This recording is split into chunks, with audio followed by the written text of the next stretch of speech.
నేను కాసేపు ఆకాష్తో మాట్లాడి తర్వాత ఆఫీస్కి వెళ్తాను. అక్కడ ఇవాళే సరి చేయాల్సిన అకౌంట్స్ కొన్ని మిగిలిపోయాయి. వాటిని బ్యాలెన్స్ చేసి ఇంటికి వస్తాను.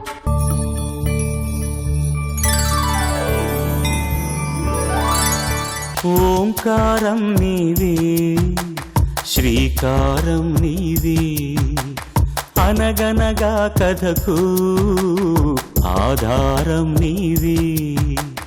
పరుగులా పని తీరుగా సాగుతున్న జీవనదివే, పరిమళించు ప్రేమగా పొంగుతున్న గుండె తడివే.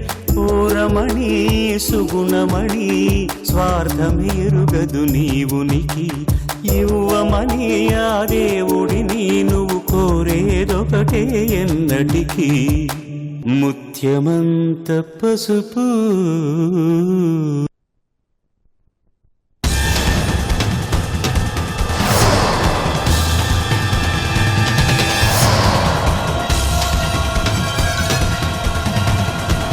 చనిపోయిన ఫ్రెండ్ భార్యకి హెల్ప్ చేయడం అంటే నీ దృష్టిలో ఇలా ఐస్ క్రీమ్ పార్లర్ల చుట్టూ తిప్పడమా?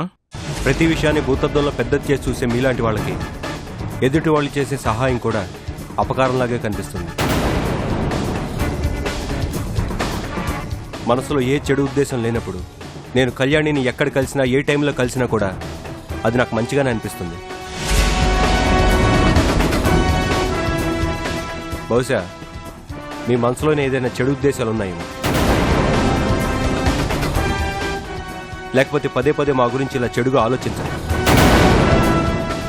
First of all check yourself. Akash, hold your tongue. నేను అదే చెప్తున్నాను మిస్టర్, ముందు నీ నోరు అదుపులో పెట్టుకో. How dare! Sir please control. మీకు ఏదైనా ఉంటే బయట చూసుకోండి ప్లీజ్.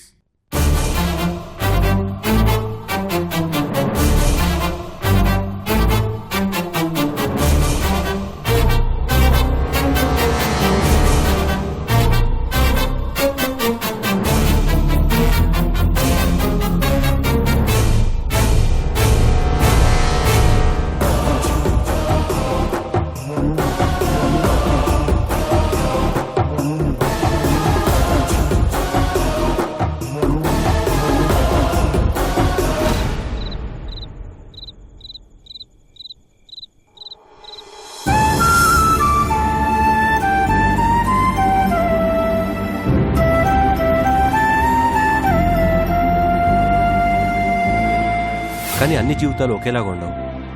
కొంతమందికి ఏ టైంలో ఏం జరగాలో అవి అరేంజ్ చేసినట్టు జరిగిపోతుంటాయి.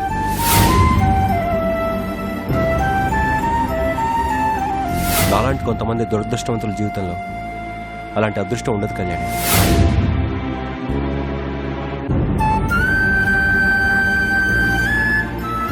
స్వప్న విషయంలో ఎవరితో చెప్పిస్తే ఆకాష్ వింటాడు? ఎస్, వంశీ చెప్తే ఆకాష్ ఎట్టి పరిస్థితుల్లో కాదనడు.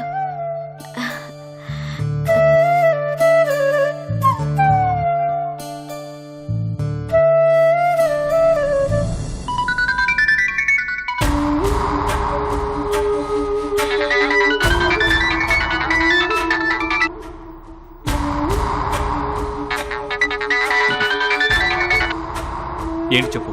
వంశీ, ఇవాళ కూడా ఎలాగైనా ఆకాష్ స్వప్నని పెళ్లి చేసుకోవడానికి ఒప్పిద్దామని చాలా ట్రై చేశాను. కానీ ఆకాష్ ఎందుకో ఎంత చెప్పినా పట్టించుకోవడం లేదు.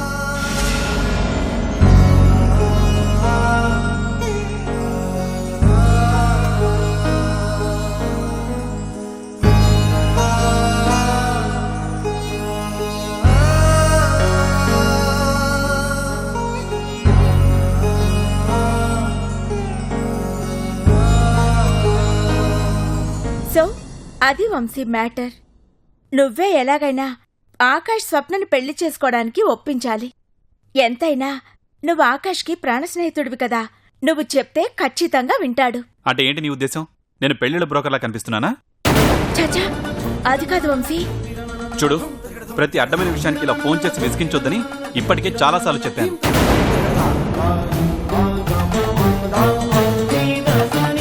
అయినా నువ్వు వినిపించుకోకుండా ఇలా పదే పదే ఫోన్లు చేసి విసిగిస్తుంటే తర్వాత నువ్వు కుళ్ళి కుళ్ళి ఏడవాల్సి వస్తుంది. జాగ్రత్త.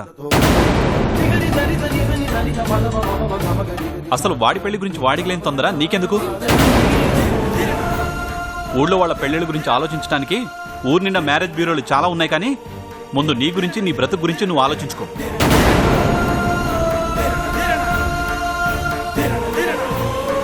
నా మాట కాదని నువ్వు ఇలాగే ప్రతి అడ్డమైన వాడి పెళ్లి గురించి ఆలోచిస్తూ కూర్చుంటే నీ పెళ్లి పెటాకులవుతుందని గుర్తుంచుకో.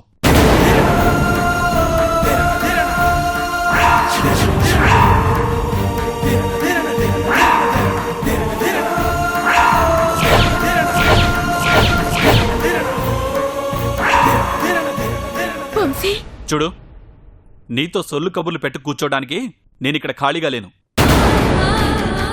డోర్ మూసుకుని ఫోన్ పెట్టేశాయి.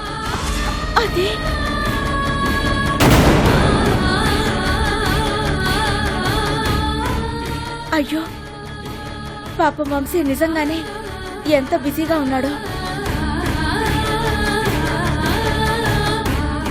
ఛా, నేనే టైంలో ఫోన్ చేసి అనవసరంగా తనని ఇబ్బంది పెట్టాను. నన్ను ఇన్ని మాటలు అన్నందుకు వంశీ ఎంత బాధపడుతున్నాడో.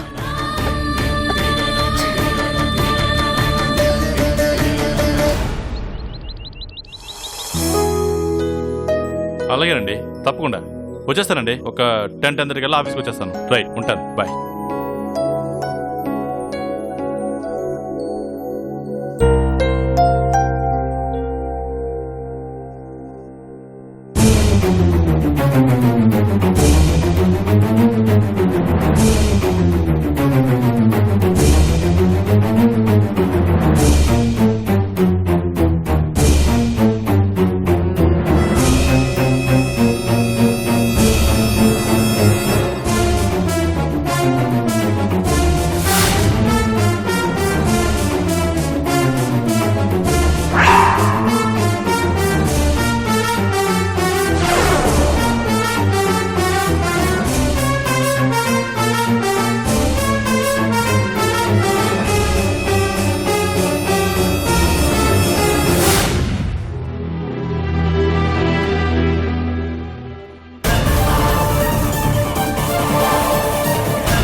అమ్మా, ఏంట్రా, ఏమైంది? ఏంటమ్మా ఇది?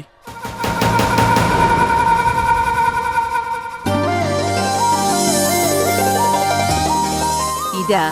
ఇందులో ఆశ్చర్యపోవడానికి ఏముంది? నిన్న నువ్వే కదరా కొత్త ప్రాజెక్టుకి ఏదో పేరు పెట్టమని పియ్యని నా దగ్గరికి పంపించావు. అందుకే నాకు నచ్చిందని ఈ పేరు పెట్టాను. నీకు నచ్చినంత మాత్రానా నువ్వు ఈ పేరు పెట్టేస్తావా? ఇందులో తప్పే ఉందిరా. అయినా ఈ పేరేదో నేనొక్కదాన్నే పెట్టమన్నట్టు మాట్లాడతావేంటి? నీకు చూపించి నీకు నచ్చితేనే ఈ పేరు పెట్టమని పిఏతో చెప్పానే. వాడు నీకు చెప్పలేదా, లేక నువ్వు చూడలేదా? నువ్వు ఈ పేరు పెడతావని నేను అస్సలు ఊహించలేదమ్మా. సరిపోయింది. నువ్వు చూడమని నేను మాత్రం ఊహించానా? నేను చూశానా చూడలేదన్నది విషయం కాదమ్మా. అసలు కళ్యాణ్ ఇది చూస్తే ఏమనుకుంటుందో ఆలోచించావా? అయినా ఈ పేరు నీకు పెట్టాలి అనిపించినప్పుడు తనని ఒక మాట అడగాలని కూడా నీకు అనిపించలేదా? అసలు నా కోడల్ని నేనడిగేదేంట్రా?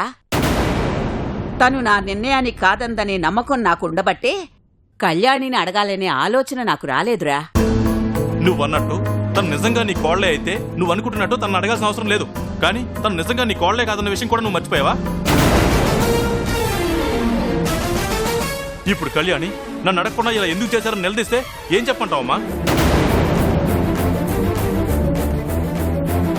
నేను మీకు చేసిన సాయానికి నాకు మీరు సరిగ్గానే బుద్ధి చెప్పారంటూ రేపు కళ్యాణి నా మొహం మీద కొట్టినట్టు అడుగుతుంటే నాకు తెలియకుండా జరిగిపోయిందంటూ తను ఎదురుగా తలదించుకుని నిలబడమంటావా? చెప్పమ్మా. చూడమ్మా, మనం కొన్ని పనులు చేసేటప్పుడు ఓసారి వెనక ముందు ఆలోచించి చేయడం మనకి, మనతో పాటు ఉండే వాళ్ళకు కూడా మంచిదమ్మా. లేకపోతే అవి అపార్థాలకు దారితీసి మనల్ని అభిమానించే వాళ్ళని దూరం చేస్తాయమ్మా.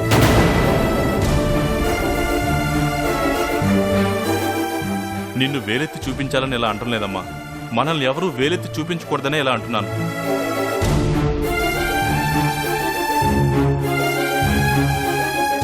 నేనేమన్నా తప్పుగా మాట్లాడితే క్షమించమ్మా.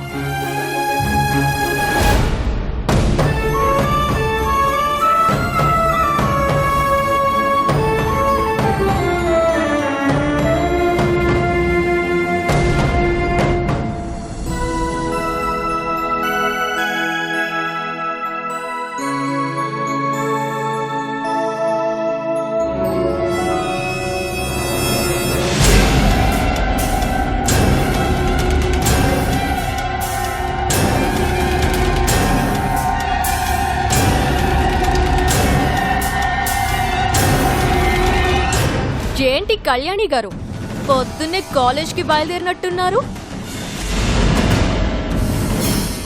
మీరేదో పైనుంచి దిగొచ్చినట్టు నన్ను మరీ అంత చిరాగ్గా చూడకండి కళ్యాణి గారు. రమ్య, అడ్డు తప్పుకో. ఆగండి మేడం. ముందు నేను చెప్పే ఓ 4 మాటలు వినేసి తర్వాత తీరిగ్గా వెళ్ళండి. ఏంటో చెప్పు. నువ్వు గుండెలు తీసిన బంటువని మా అమ్మ పదే పదే అంటుంటే ఏమో అనుకున్నాను కానీ ఆ మాటకి నువ్వు నిజంగా అర్హురాలివని నాకివాళ్లే బాగా అర్థమైంది కళ్యాణి.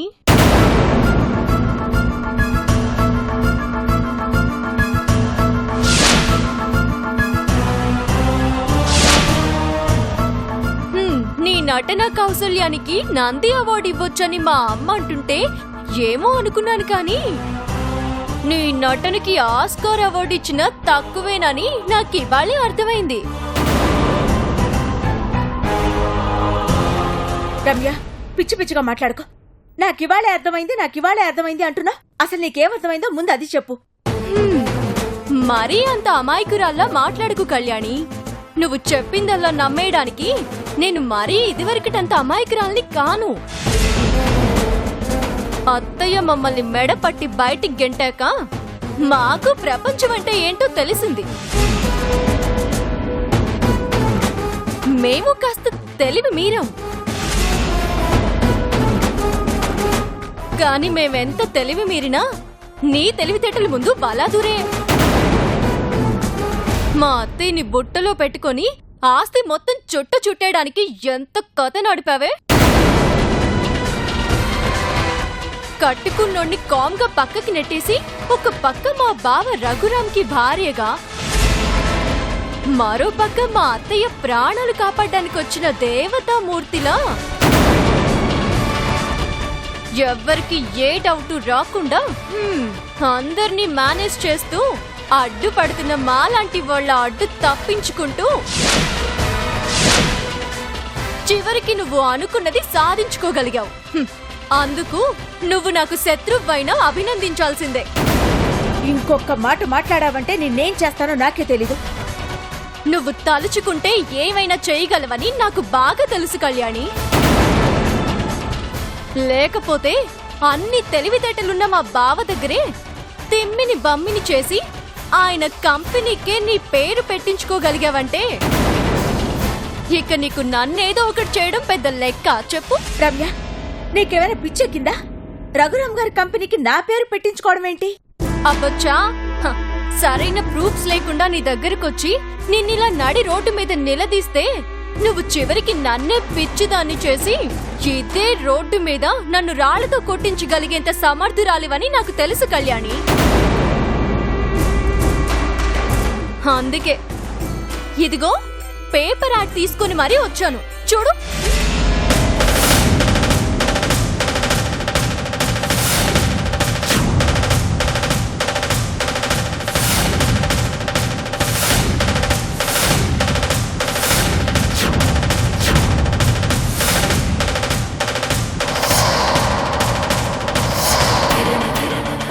ఏంటిది? ఎవరు చేశారు ఈ పని? ఛీ, నోర్మి. ఇంత జరిగా కూడా ఎవరిని నమ్మించడానికే నీ నాటకాలు? నిజంగా నీకు మా అత్తయ్య ఆస్తి కాజేయాలన్న ఉద్దేశమే లేకపోతే ఇదంతా ఏంటో నువ్వే చెప్పు. నిజంగా నీలో ఏ స్వార్థము లేకపోతే ఇలా తన కంపెనీకి నీ పేరెలా పెట్టించుకోగలిగావో చెప్పు. పిల్లి కళ్ళు మూసుకొని పాలు తాగినంత మాత్రాన ప్రపంచమేమి గుడ్డి దబ్బదు. నువ్వు కళ్ళకి గంతలు కట్టి ఆడించినంత మాత్రాన ఎంతో కాలం నీ మోసం దాగదు. ఏదో ఒక రోజు నీ పాపం కూడా పండుతుంది. ఆ రోజు మాకు పట్టిన గతే నీకు పడుతుంది.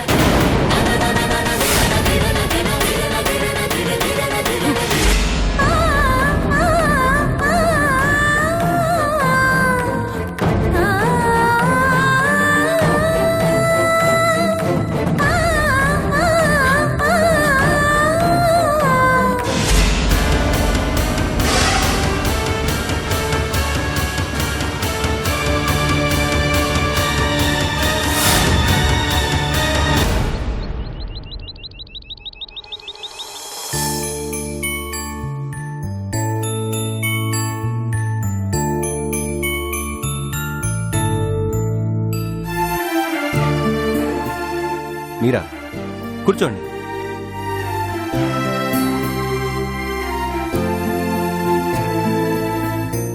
ఏంటంకులు ఎలా వచ్చారు? ఏంటండి ఎలా ఉన్నారు? ఏం లేదు బాబు. లేదండి, మీరేదో బాధలో ఉన్నారు. ఏంటో చెప్పండి. ఎదిగిన ప్రతి ఆడపిల్ల తండ్రికి ఉండే బాధలే బాబు.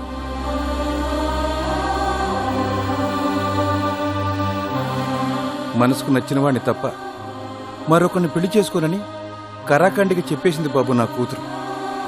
అది అందని ద్రాక్షని ఎంత చెప్పినా వినే పరిస్థితులు అది లేదు, అది తెచ్చే పరిస్థితుల్లో నేను లేను. అందుకే బాబు ఈ బాధ. అంకుల్, అందని ద్రాక్ష ఎప్పుడు పుల్లగానే ఉంటుంది. దాని గురించి ఆలోచిస్తూ కూర్చుంటే అందుబాటులో ఉన్న మంచి అవకాశాలు మిస్ అవుతామని మీరైనా తనకు చెప్పకపోయారా? చెప్పాను బాబు, అంతకన్నా ఎక్కువే చెప్పాను. కానీ మేమేం చెప్పినా అది వినిపించుకోవట్లేదు. పోనీ నన్నేమన్నా చెప్పి చూడమంటారా? అది అడుగుదామని వచ్చే అడగలేకపోయాను. నువ్వే నా పరిస్థితిని అర్థం చేసుకుని అడిగినందుకు చాలా సంతోషం బాబు. పర్లేదు అంకుల్. ఒక్క నిమిషం బాబు. ఈ కుర్రాడు ఎలా ఉన్నాడు బాబు? చాలా బాగున్నాడు అంకుల్. మంచివాడు కూడా. Is it? ఎవరితను? పేరు మౌళి. బ్రాడ్కాస్టింగ్లో వీడియో ప్రాంప్టర్గా పనిచేస్తున్నాడు. Oh great, good job. మంచి శాలరీ కూడా. ఏ బ్యాడ్ హ్యాబిట్స్ లేవు. తల్లిదండ్రులకు ఒక్కడే కొడుకు.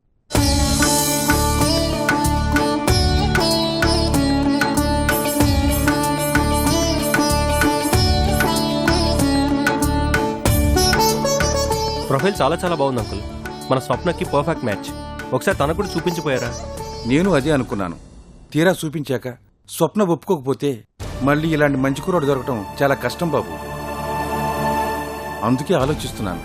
అది నిజమే. పోనీ ఇది నేను చూసిన సంబంధం అని చెప్తే తను ఖచ్చితంగా కాదందనే నమ్మకం నాకుంది.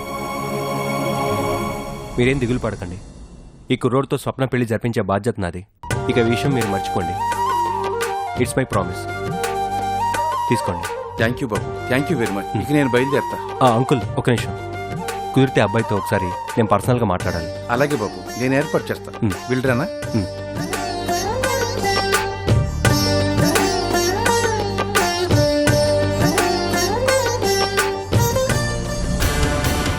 రఘురామ్ గారు, రఘురామ్ గారు, రఘురామ్ గారు, రఘురామ్ గారు, రఘురామ్ గారు.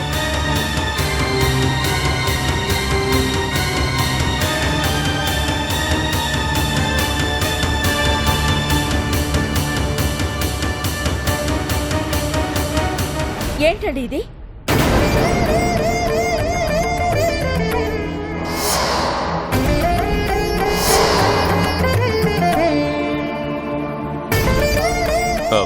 అది అదేదో పొరపాటుగా జరిగినట్టుంది. I'm sorry. మీరు పొరపాటుగా చేసినా చూసే జనాలకి అవన్నీ తెలియదండి. వాళ్ళకి తెలిసిందల్లా ఒక్కటే, నేనేదో మిమ్మల్ని బలవంత పెట్టో మోసం చేసో ఈ పని చేయించానని నాపై నిందలు వేయటం. ఎవరు నీ మీద నింద వేసింది? నా కంపెనీ. నేను అభిమానించే వాళ్ళ పేరు పెట్టుకునే హక్కు నాకుంది.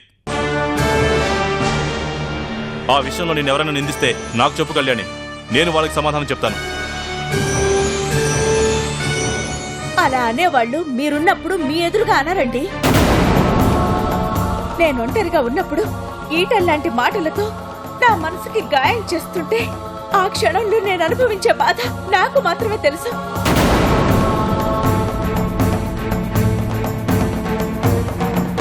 నువ్వంటున్న మాటలు వింటుంటే ఎవరో ఏదో అంటారనే భయం కన్నా ఎవరో ఏదో అన్నారనే బాధ ఎక్కువగా కనిపిస్తోంది. చెప్పు కళ్యాణి, నిన్నెవరేమన్నారు? నన్నెవరో అన్నారని కాదండి. కళ్యాణి ప్లీజ్ మాట మార్చుకో. నిన్ను ఖచ్చితంగా ఎవరో హర్ట్ చేశారని నువ్వు చెప్పకపోయినా నాకు బాగా తెలుస్తోంది. చెప్పు, ఎవరు వాడు?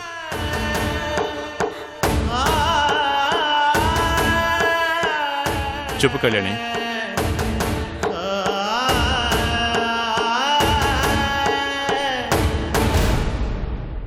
రమ్య.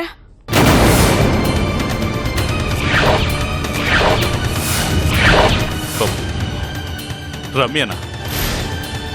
ఏమంది? మా అత్తయ్యని బుట్టలో పెట్టుకొని ఆస్తి మొత్తం చుట్ట చుట్టేయడానికి ఎంత కథ నడిపావే.